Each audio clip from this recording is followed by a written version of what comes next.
তুই আজকে একা দেখছি। তোর বন্ধু অজয় কোথায়? কি জানি কাকা, তাকে তো বাড়িতে পেলাম না। তার মা বললো কোথায় নাকি গেছে, কিন্তু জানি না কোথায়। বাবা, তোরা যে মানিক জোর, তা তোকে রেখে চলে গেল? হয়তো আমার খোঁজ করছিল। আমি একটু পিসির বাড়ি গিয়েছিলাম, তাই আর কি। এই তো আমি চলে এসেছি কাকা। কেমন আছো তুমি? গল্প শুরু করে দিয়েছো নাকি? ভালো আছি, ভালো আছি। হ্যাঁ না না, এখনো শুরু করিনি। ঝিরি ঝিরি একদম বৃষ্টি পড়ছে গো কাকা। মেঘ করে এসেছে, ভালো বৃষ্টি হবে মনে হচ্ছে। ও হরিদা, একটু গরম গরম চা করো না। এই ওয়েদারে চা আর তেলে ভাজা খুব ভালো লাগবে কিন্তু। তা বাবুরা তেলে ভাজা কি খাবে? গরম গরম বেগুনি না আলুর চপ? বেগুনি ভালো হবে, বল। বেগুনি হলে মন্দ হবে না, কি বলিস তোরা? বেগুনি ভাজো একদম। ও বিশুদা, একটা গল্প বলো না। হ্যাঁ, তাহলে শোন, তোদের একটা আমার পরিবারের সাথে হওয়া সত্য ঘটনার কথা বলি। আমার দাদুরা দুই ভাই ছিল। দেখ দাদা, আমি কিন্তু ভালোই ভালোই বলছি, ওই জমিগুলো তুই আমার নামে লিখে দে, নয়তো খুব খারাপ হবে। বাবা তো তোকে গ্রামের মোড়ল করেই দিয়েছে, তোর আর কি দরকার? একদম না ভাই, এমনিতেই তুই মদের নেশায় বাবার বেশিরভাগ সম্পত্তি বিক্রি করে দিয়েছিস। এই জমিগুলো বিক্রি করলে আমরা চাষবাস করব কোথায়? আমরা খাবো কি? তাছাড়া বাবার সিদ্ধান্ত ছিল আমি মোড়ল হব। তুই তবে দিবি না বলছিস? হ্যাঁ, ভালোই ভালোই না দিলে আমাকে কিন্তু আঙুলটা বাঁকাতে হবে। হ্যাঁ, প্রাণ থাকতে আমি এই জমিগুলো কিছুতেই তোকে দেব না।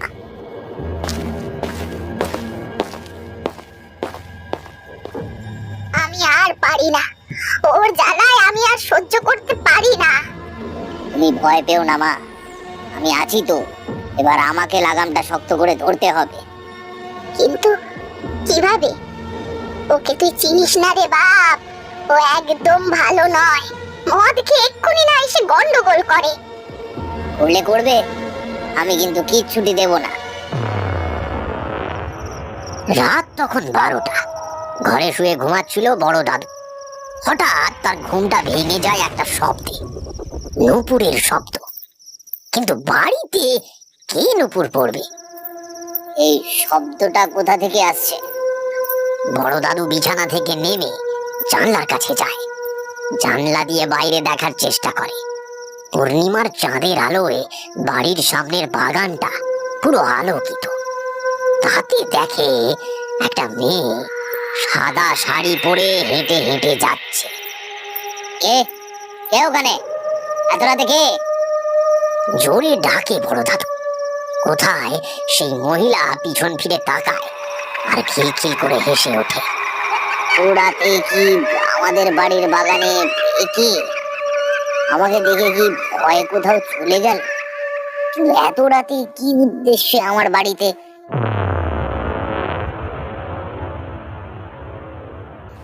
আমি জানি না, আপনি কিছু করুন। এটা খুব খারাপ, এটা করা কি ঠিক হবে? ইচ্ছার বিরুদ্ধে কিছু করাটা উচিত নয় বেটা।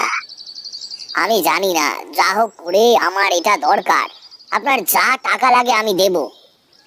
ঠিক আছে, আমি দেখছি। সেদিন অমাবস্যার রাত ছিল। আমার বড় দাদু খাটে শুয়েছিল। হঠাৎ তার গায়ের উপরে একটা ঠান্ডা শীতল নিঃশ্বাস পড়ছিল। কে? আপনি এখানে কি করে? ঘরের ভেতরে কিভাবে প্রবেশ করলেন? একদম চুপ। এরপর ওকে দাদু যেন একটা ঘোরের মধ্যে থাকতো, একটু অন্যরকম ভাব। গোপাল দাদুর মা খুব চিন্তিত থাকতো ওই ব্যাপারটা নিয়ে। আরে গোপাল, রাতের বেলায় তুই কার সাথে কথা বলিস? হ্যাঁ, না না, কেউ না তো। তোর ঘর থেকে কারো শব্দ শোনা যায়।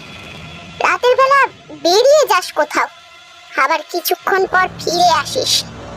এত রাতে কোথায় যাস? আরে তুমি ভুল শুনেছো, ভুল শুনেছো তুমি। মায়ের সন্দেহ হয়েছে। ওই জন্যই তো বলছি আমার সাথে চলো। তা হয় না, মাকে একা রেখে কিভাবে যাব? তোমার কি আমার সাথে থাকতে ইচ্ছে করে না? এইদিকে ততদিনে একটা কাণ্ড ঘটেছে গ্রামে। ছোট ছোট বাচ্চা মেয়েরা নিখোঁজ হতে শুরু করেছে এই 5 থেকে 6 বছরের মধ্যে। কি ব্যাপার বলতো? তুই রাত দিন কোথায় থাকিস? গ্রামে ঘরে কি হচ্ছে খেয়াল রাখিস? আমার খবর রেখে কি হবে? গ্রামের মোড়ল তো আমার দাদা। বাবার পর বড় ছেলে হিসেবে ওই সব করবে, ওই খেয়ালটা রাখুক না। তোর দাদাও এখন কিরকম একটা যেন হয়ে গেছে। খাওয়া দাওয়া ঠিক করে করছে না, রাত্রে কার সাথে যেন একটা কথা বলে। তাই নাকি? গ্রামে এত বড় একটা বিপদ, ওর কোনো হুঁশ নেই। গ্রামের সকলে আজকে একটা মিটিং ডেকেছে, ওকে ওকে থাকতে বলো, আমি আসছি।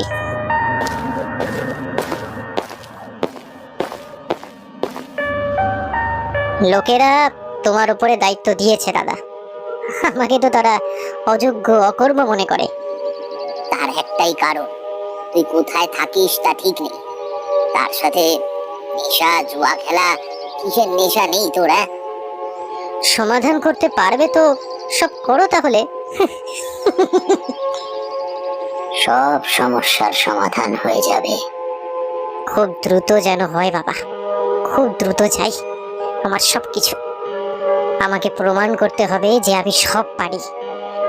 তা হবে বেটা, আমার ভোগের প্রসাদ নিয়ে এসেছিস?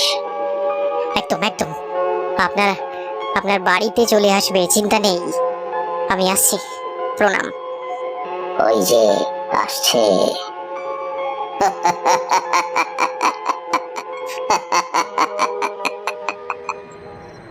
গ্রামে বেশ কয়েকদিনে 3-4টে মেয়ে নিরুদ্দেশ হয়েছে।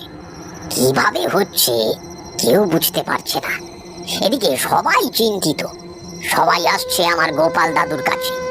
কিন্তু গোপাল দাদু ও কি যেন একটা ঘোরের মধ্যে রয়েছে, কোনো দিকেই তার কোনো মন নেই। এদিকে এসো, আমার সাথে এসো। আমি যাচ্ছি, তুমি দাঁড়াও, আমি যাচ্ছি তোমার সাথে, দাঁড়াও। ঘরের ভেতরে মহিলা কণ্ঠ শুনে আমার দিদার ঘুম ভেঙে যায়। দিদা ঘুম থেকে উঠে ঘরের বাইরে বেরিয়ে এসে দেখে গোপাল দাদু কারো পিছনে হেঁটে হেঁটে চলে যাচ্ছে। সামনে একটা মহিলা। আমার দিদা সেই রাতে মহিলাটিকে বাতাসে ভাসতে দেখেছিলেন। আমার মনে হয় তোকে কোনো পিশাচিনি ভর করেছে। তুই আমার সাথে তান্ত্রিকের কাছে চল। আমার কিছু হয়নি, তুমি শুধুমাত্র চিন্তা করছো আমি একবার বেরোবো। এই বলে সেদিন দাদু বেরিয়ে যায়। দিদা খুব কান্নাকাটি করে। ছেলেটার কি হবে? দেখে রেখো মা, ছেলেটাকে দেখে রেখো। না না, এসব কি দিচ্ছ? আমি এসব বিশ্বাস করি না মা। দেখ বাবা, তোর ভালোর জন্য দিচ্ছি, পড়তে ক্ষতি কি? আমার কথা একবার শুনে দেখ। আচ্ছা দাও, পড়ে নেব। গোপাল দাদু সেই মহিলার জন্য ছটফট করছিল, কিন্তু সেই মহিলা অনেক রাত হয়ে যাওয়ার পরেও আসেনি। সবে মাত্র গোপাল দাদু ঘুমিয়েছে, এমন সময় ঘরের পাশ থেকে একটা মহিলার কণ্ঠ পেয়ে উঠে বসলো। কেন পড়েছিস ওটা? খুলে ফেল, ওটা খুলে ফেল বলছি। ওটা আমাকে তোর কাছে আসতে বাধা দিচ্ছে। তুমি এত দেরি করলে কেন? ওটা খুলে ফেল, খুলে ফেল ওটা। মহিলা ওটা বারবার খুলে ফেলতে বলে। গোপাল দাদু কিছুটা মহিলার বশবর্তী হয়ে হাতের লাল দড়িটা খুলে ফেলে, আর মহিলাটা সম্পূর্ণভাবে আমার দাদুকে বশ করে বাড়ি থেকে বেরিয়ে যায়। তারপরে? তারপর বলছি, আগে 1 কাপ চা বলি, গলাটা বেশ শুকিয়ে গেছে। আর তোর সইছে না, কি হলো তারপর? হ্যাঁ, তা পরের দিন সকাল থেকেই গোপাল দাদুকে আর খুঁজে পাওয়া যায় না। এইদিকে দিদা তো চিন্তায় একেবারে কান্নাকাটি শুরু করেছে। ওইদিকে গ্রামের লোকেরা ততক্ষণে ঠিক করে ফেলেছে চন্দ্রই হবে তাদের গ্রামের মোড়ল, আর তাদের এই বিপদ থেকে সেই একমাত্র উদ্ধার করতে পারবে। আর সেটাই তো আমার ছোট দাদু চাইছিল। ওরে ওরে, আমাদের গোপালটাকে খুঁজে পাওয়া যাচ্ছে না, একটু দেখ না বাবা। শুধু বড় ছেলে আর বড় ছেলে, ছোট ছেলের দিকে কোনো খোঁজ খবর আছে কি? কি করব বল, কি করব? গোপাল তো তোর জন্য কম করেনি। তুই কি করেছিস?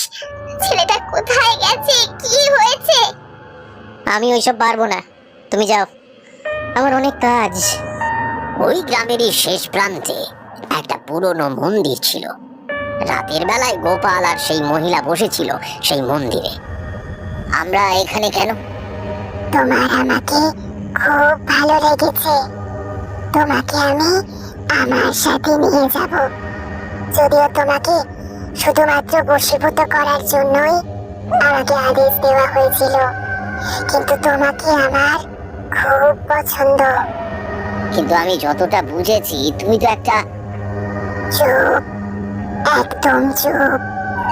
আমার কাছে এসো। দুই পিশাচিনী পুরো বশ করেছে তোর ছেলেকে। এর সাথে জড়িত আরো অনেকে। খুব খারাপ উদ্দেশ্য সাধনের জন্য তোর ছেলেকে ব্যবহার করা হয়েছে। তোর দুই ছেলে এই মহা বিপদে। কিছু একটা করুন, কিছু একটা করুন আপনি। আমি চেষ্টা করব, অবশ্যই চেষ্টা করব। গ্রামের যত সব বিপদ ওই তান্ত্রিক চন্ডার জন্য। ওকে ছাড়বো না। ও গ্রামের মেয়েদের বলি দিচ্ছে। ওই হচ্ছে আসল শয়তান। ও তোর ছেলেটাকেও বশ করেছে, তার সাহায্যে বড় ছেলেকে। বড় ছেলের আজ বড় বিপদ। ওই দুই সন্তান ছাড়া আমার কেউ নেই বাবা, ওদের রক্ষা করুন। এর আশেপাশেই ওই পিশাচিনী আছে, ওকে আমাকে ধরতেই হবে। সেই দিন ওই তান্ত্রিক চন্ডা ওই পিশাচিনীকে আদেশ দিয়েছিল। পিশাচিনী আমার ছোট দাদুকে বশীভূত করে তাকে মারবে বলে নিয়ে এসেছিল ওই জঙ্গলটায়। তোর আজকে রক্ত খেয়ে আমার পিপাসা মেটাবো, তারপর ওকে নিয়ে আমি চলে যাব আমার জগতে। ওই পিশাচিনী আমার ছোট দাদুকে শূন্যে তুলে ধরে তার গলা টিপে ধরে। সে যন্ত্রণায় ছটফট করতে থাকে। তখনই সেখানে পৌঁছায় তান্ত্রিক বাবা। ওকে ছেড়ে দে, ওকে ছেড়ে দে পিশাচিনী। তুই কি এখানে কি করছিস? আমি তার জন্য তোকে শেষ করতে এসেছি। পারবি না, আমার কোনো ক্ষতি করতে পারবি না। আমি কোনো যেমন তেমন তান্ত্রিক নই, তারা মায়ের আশীর্বাদ সিদ্ধ। আজ অবধি কোনো খারাপ কাজের সাথে যুক্ত হয়নি। তুমি অনেক বড় ভুল করেছো চন্দ্র, অনেক বড় ভুল। আমি আমি আমি বুঝতে পারিনি যে আমার জন্য এত বড় একটা ক্ষতি হয়ে যাবে। আমার লোভ আমাকে এমন একটা পর্যায়ে পৌঁছে দেবে যে এখানে শুধু মানুষ নিজের স্বার্থ ছাড়া কিচ্ছু বোঝে না। আমার জীবন বিপন্ন হয়ে যাচ্ছিল। দাদা দাদা আমাকে ক্ষমা করে দে দাদা, আমার ভুল হয়ে গেছে, আমাকে ক্ষমা করে দে। তার মানে তুই বাচ্চাদের অপহরণের সাথে যুক্ত? তুমি এতদিন যার সাথে কথা বলছিলে সে তান্ত্রিক চন্ডার দ্বারা পরিচালিত এক পিশাচিনী। সেই পিশাচিনী মানুষের বেশ ধরে বাচ্চাদের নিয়ে যেত। তোমার ভাই শুধু তাকে একটু সাহায্য করেছিল। প্রথম দিন রাতে তুমি তার করা উপচারে পা দিয়েছিলে, তাই তোমার পিছু নিয়েছিল। সে তোমাকে শুধুমাত্র চাইছিল গ্রামের মোড়ল থেকে সরাতে। তুমি একজন অযোগ্য মোড়ল সেটা প্রমাণ করাতে। ব্যাস এতটুকুই। আর সেই তান্ত্রিক? তার ক্রিয়াকর্মতে আমি বাধা দিয়েছি। সে এতক্ষণে তার ক্রিয়াকর্মের উপযুক্ত শাস্তি পেয়েছে, বুঝলি? এই জন্যই বলে ভালো কর্মের ফল ভালো হয়। কিন্তু কাকা, সেই তান্ত্রিকের কি হলো?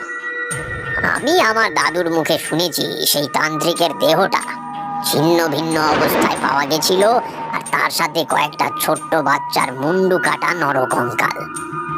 আর তোমার ছোট দাদুর কি হলো? দাদু বলতো ছোট দাদু যা করেছে তা নিছক ছেলে মানুষই, কিন্তু ছোট দাদু যদি সন্তান চুরির সাথে যুক্ত থাকতো তাহলে ওকে নাকি নিজের হাতে খুন করতো আমার বড় দাদু। তারপর থেকে আমার ছোট দাদু ভালো হয়ে যায়, মন দিয়ে কাজ করতে থাকে। বৃষ্টি কমে এসেছে, কিন্তু বাড়ি যেতে একটু ভয় ভয় করছে। ভয় কিসের রে পাগল? হ্যাঁ, চল